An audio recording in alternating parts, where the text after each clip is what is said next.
Welcome to Uncover the Human, where every conversation revolves around enhancing all the connections in our lives. Whether that's with our families, coworkers, or even ourselves. When we can be our authentic selves, magic happens. This is Cristina Amigoni. And this is Alex Cullimore. Let's dive in. Welcome back to a very special episode of Uncover the Human. We have two reinstated hosts. And just so you know, that lasted about 60 seconds. Yeah, but less. I was lost for those 60 seconds. That was a very confusing time in my life. I was drinking tea, and somehow you were chugging tea. I was chugging tea. I think you drank tea for most of the gap. Yes. I'm always chugging tea.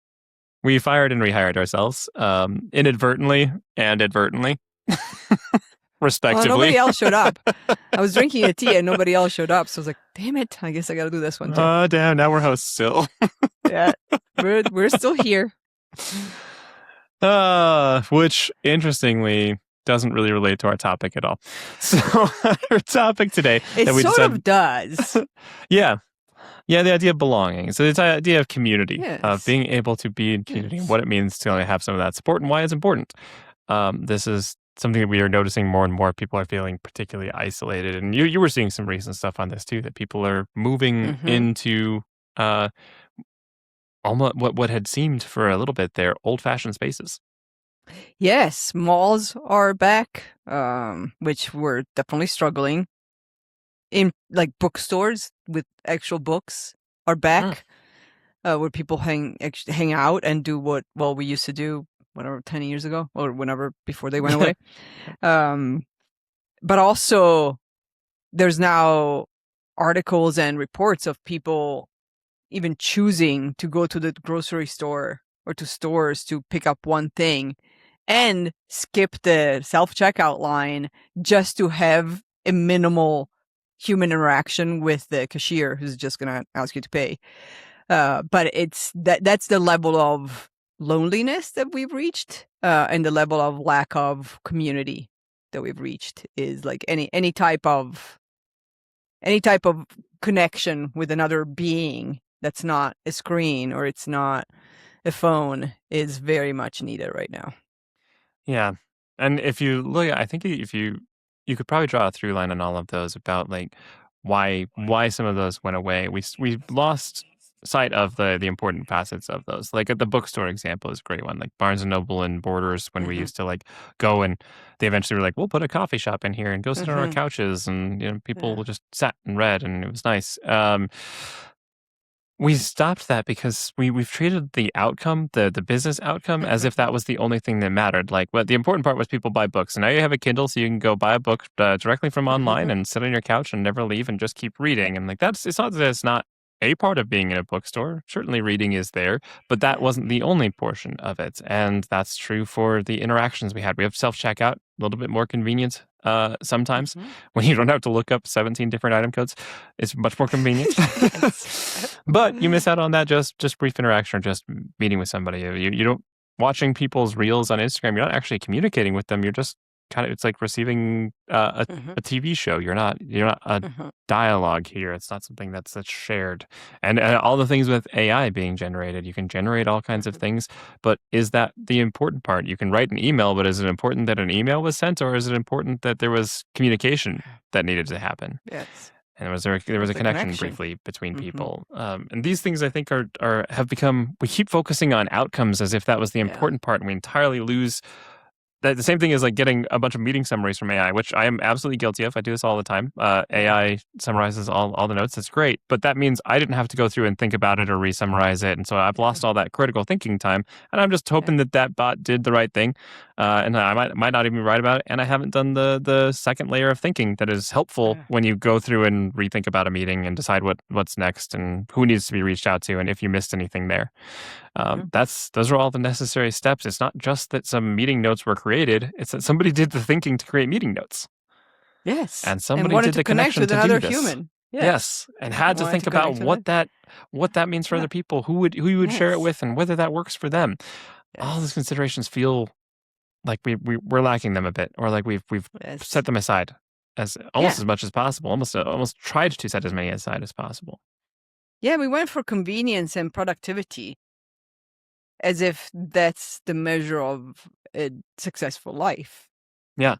But like with all this convenience and productivity, what the hell are we supposed to do? Yeah.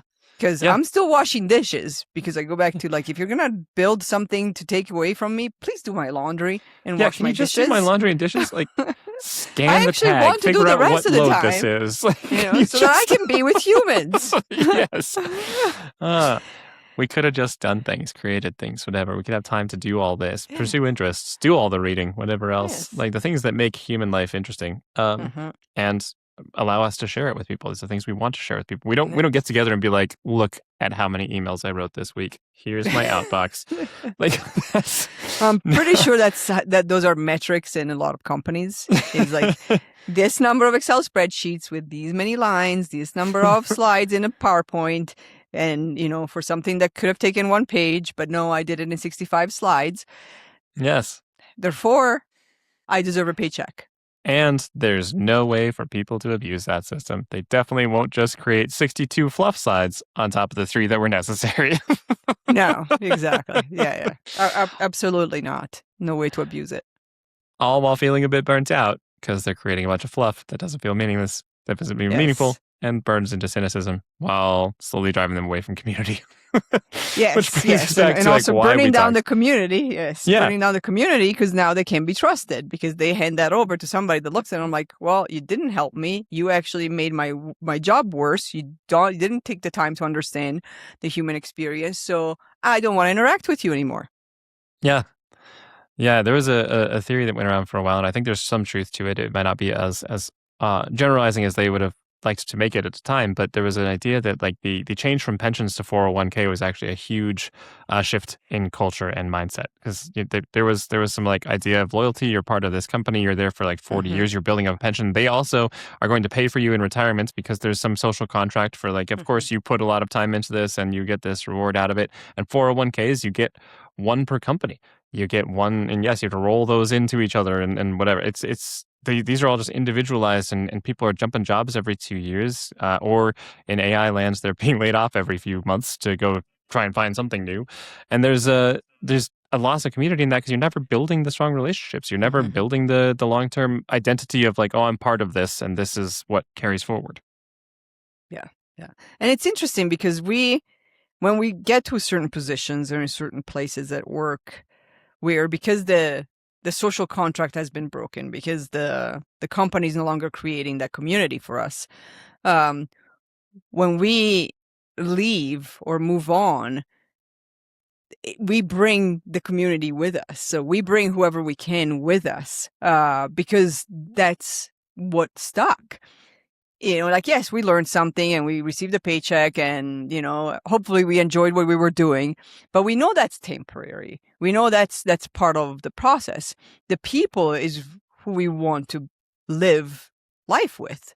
And so you see it all the time, especially in leadership position or in POTS position, in person of title positions, where if you have the capacity, the budget and the authority, you will move companies and then bring your community with you / cult sometimes. But, you'll just start bringing it back because that's what mattered.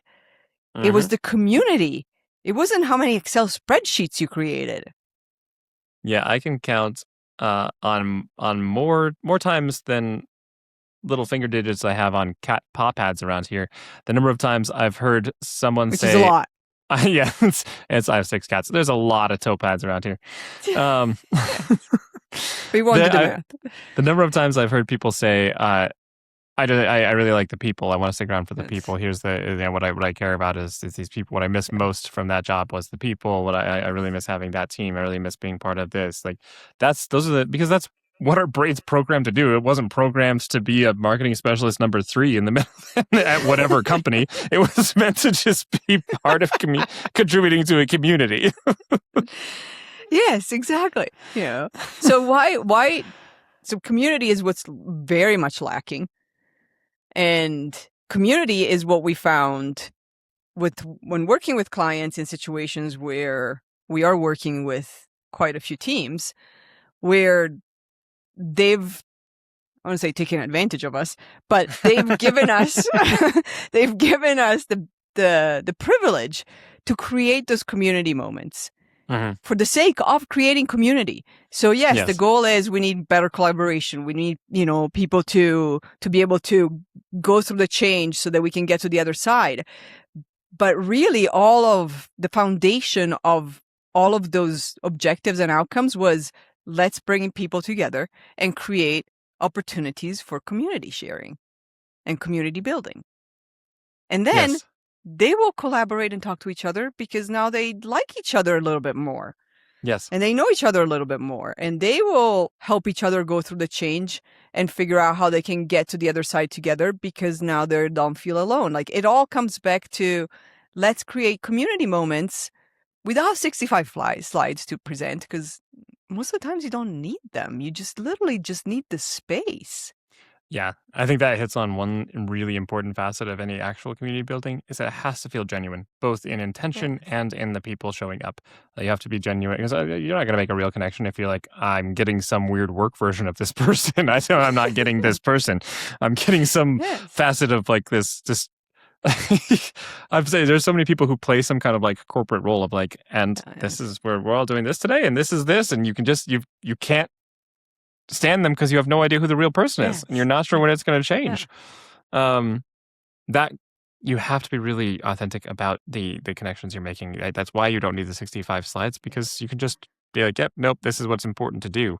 Even I worked in consulting right out of college, and they would take, as long as we had like met our targets, which we did almost every year, they would take the whole company on a trip. And it was literally a full weekend where there was maybe like an hour of talking about some of the stuff, but most of them were just different events you could be part of and different things to get people together. And it cost them millions, but it was worth the investment, because after that, everybody suddenly had new friends, people they were talking to, and people they could join projects with, and they had just collaborated on something that was that needed to be done internally with the company. They both knew needed, like, it was a great way to just connect a lot of people, and you just kind of take your hands off the wheel and let people mix.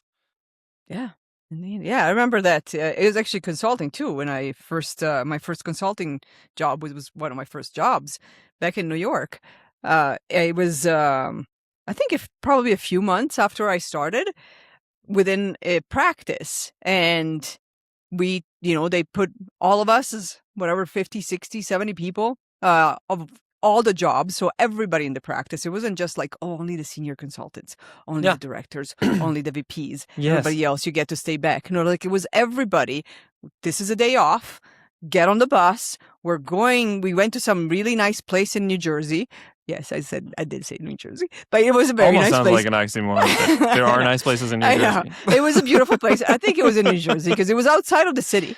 And we just hung out all day, and we did, activities, and it was all in nature, and there was a lake, and then we did a Scotch tasting because one of the partners was from Scotland, and so he taught us all how to properly drink Scotch. And all these things. And the next day back in the office, it was a completely different atmosphere. The productivity, the collaboration that happened after that was skyrocketing. Like, before, it was like, oh, I don't even know people's names, and I'm still 5 months in trying to figure out who's doing what and what their name is and how I get in touch with them, when somebody asks me to, or what they want when they come to my desk and want something. And after that, it was like, oh yeah, we all know each other. And we can all just walk up to everybody's desk, and when somebody asks for something or is asking for first of all, they're asking for help, but when they're interacting, like, yep, I know you, I trust you, I now have a human connection with you. Whatever you need, how can I help? As opposed to, I'm too busy, look at my calendar, come back in 2 weeks. Yes. Yeah, that's one thing that we heard when we did our leadership program right as COVID was starting to open back up. So it was a little bit before return to office. We were working with a very distributed company, and we kept bringing people in from all different offices and all different departments. And one of the comments we got consistently was, "Wow, it's just so nice to know these people as people." Like, I've occasionally like known these people basically as a name on a giant Teams directory, a giant Active Directory, workplace contact sheet, not and somebody I would chat with on like a chat bot, a chat message, not on the phone. And suddenly they're just easy to just call up and be like, oh, I just Yeah. need this one thing for 15 minutes. Like the relationships are better, the productivity is better. And it's not that productivity should be the only measure of life, but it is important to note that if you are like only only focused on trying to do productivity, then community is still a huge portion of getting that done. Yes. It's the foundation. You want productivity, Yes. create community. You will get productivity. I Yeah. If you can't want to remember go if fast, it's go alone. If you want to go far, go together. Like, there's no yes. way to do this if you don't get people to work together. Yes, exactly. And, I was meeting up with a client who's actually gone through our leadership program and a bunch of our community solutions to get to whatever organizational objective. And, it's amazing because she's, with all the changes and everything that's going out and the burning out, like she said, like, we all feel like we're going to lose our job the next day. So, we're all just counting the hours until I'm the one that loses it. But the feeling of community is still there. They're still all working together. They're still all going through it together. So no, it doesn't make it good or right to create a culture where everybody's afraid they're going to get fired in an hour constantly. But at least they have something to latch on when in that feeling. Yes. Yes. And it helps when you make one thing we've noticed it helps a lot when you reorg things, when people move around and get shuffled around. Not just the reorgs that are just euphemisms for layoffs, but the reorgs where you're just actually like restructuring different departments. It helps when you have that relationship already. You just rebuild that. Now people just have some level of trust with somebody who's suddenly in a new function. It moves a lot smoother. It's a lot easier to make those dynamic changes. So it's also a huge ingredient in agility, in your ability to change easily, be a little bit more flexible, be more adaptable.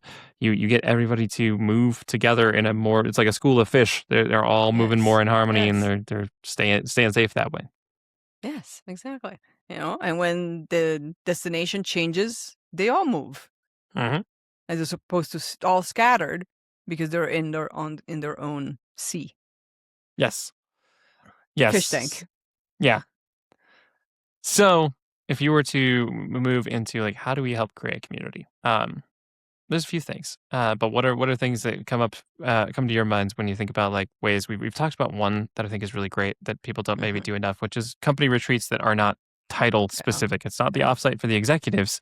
It's an actual like mix. I've never been at a workplace where I didn't have friends at all different titles and levels. Yes.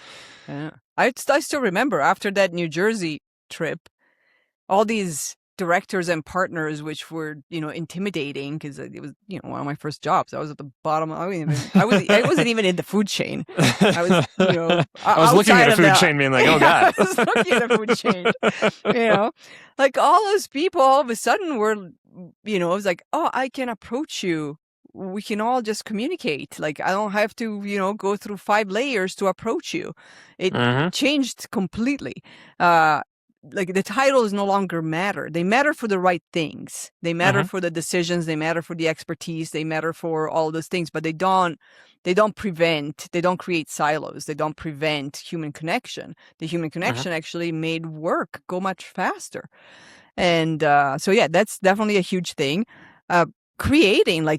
Investing in creating community moments, half an hour a month, an hour a month, just actually putting on the calendar community moments. So like we're here just to all be in the same room and talk about what's going on. And it's a safe space to do that. Yeah. And if you can't, use a third party. Yes. We're available. Yes. We do that all the time. That's one of the main things we end up doing. No matter what the original engagement is, we end up doing a lot of community building in places just because we offer a lot of space. There's space to be. So that's a huge thing that I would recommend to leaders is thinking about creating space. What are the places that allow people to have more of a say? What can you do to model having more of a say, being more vulnerable, admitting your own mistakes so that people feel like, oh, this is not a culture where we have to act infallible while we all inevitably make some mistakes and then try and hide them. Yeah. Which works out really well for them. Works out well every time. I've never seen it backfire. Yes. Every time. No, these are the things that you can think about. And also I think it just if you can't find it at work, it's okay to find it outside, because you should have a diverse community regardless. Yes. You should be looking at that.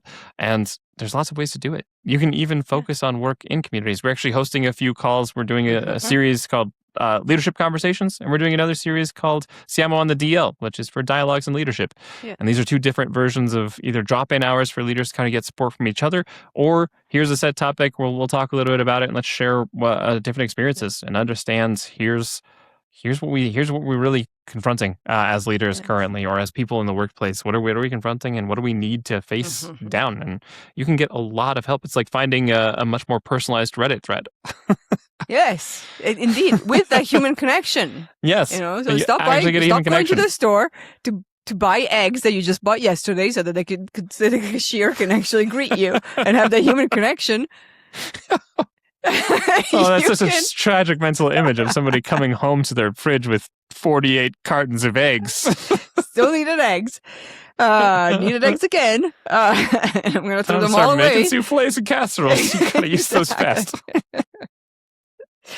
That's how you end up with so many duplicates in your fridge, by the way, because somebody is missing human connection and go to the store Yes, over it's and over. definitely not my own mental disorganization. It's totally just... Yes. And it's definitely not writing a list down before you actually Yes, go to the store. definitely not that. But yes, so come together, find communities. If you need to find a third party or outside, that's what some of our conversations and our Siamo on the DL are about. It's just That's what most of our work is. I know, that's what most of our work is. Like, just come and share. It is amazing what it does for our well-being, our preventing burnout, and just wanting to feel better about our lives when we feel heard. And if nothing else, you can feel heard, because there's other humans that are taking 5, 10, 30 minutes, 60 minutes to just listen. Mm-hmm. Yeah. And there's a real power in both doing the listening and being listened to, and feeling that space and that connection of like, oh, okay, no, I don't feel as alone. This isn't just bouncing around my head in a circle endlessly. It feels like it was shared, understood. It doesn't feel as lonely, and it doesn't feel as isolating. It's just trapping when you have those thoughts that just move in a circle. And there's plenty of reasons that these can't be set up very easily within companies. So it's fine to sign that outside. Like, companies can have just hard cultures, and it can be psychologically unsafe. And I would argue they should work on changing those things, but because many haven't, and you might be in one of those places, it's fair to like seek that elsewhere. It's fair to find that. Doesn't mean you can't find help. It doesn't mean you can't be helped professionally just because it's not a culture of helping each other. Doesn't mean you can't find help from people. Yeah, there's ways to find help from people. And yes, it's true. Like, sometimes you want to be outside because that's nice too. That's nice too. And there's lack of psychological safety, or you want to learn different things that you're not hearing within the company, even if you have the psychological safety. Yeah. So there's various ways to learn and to provide help for others and support. And build your own community. Everybody's more richer. Richer. Everybody's more richer. More richer. Everybody's richer. Everybody's richer. More richly rich. Yes. No, but it does enrich that, and it also, like, one of the things that people have talked about in this this era of job insecurity is how nice it is to have a network, because that's what really depends how you can get intros. That's how you can find other things, and how you can feel a little bit more like you know what's going on, and you have people that are in your corner and happy to stand up for you. And this is a great way to build it. Go find people who are there, have similar interests, and and want similar things. There's somebody wanting community at my doorbell. They just walked up, but it's okay. They don't need to speak to me. And this is what causes disengagement. Yes. Yeah. So in summary, community is very important. It's something that I think is particularly currently lacking. We have a lot of reinforcement. Maybe we shouldn't have let sociopaths who don't care about people build all the tools that we use. We should have had more empathy infused into these tools. Yes, maybe. But either way, we can do it ourselves. Yes, indeed. And thank you for listening. Thanks for listening.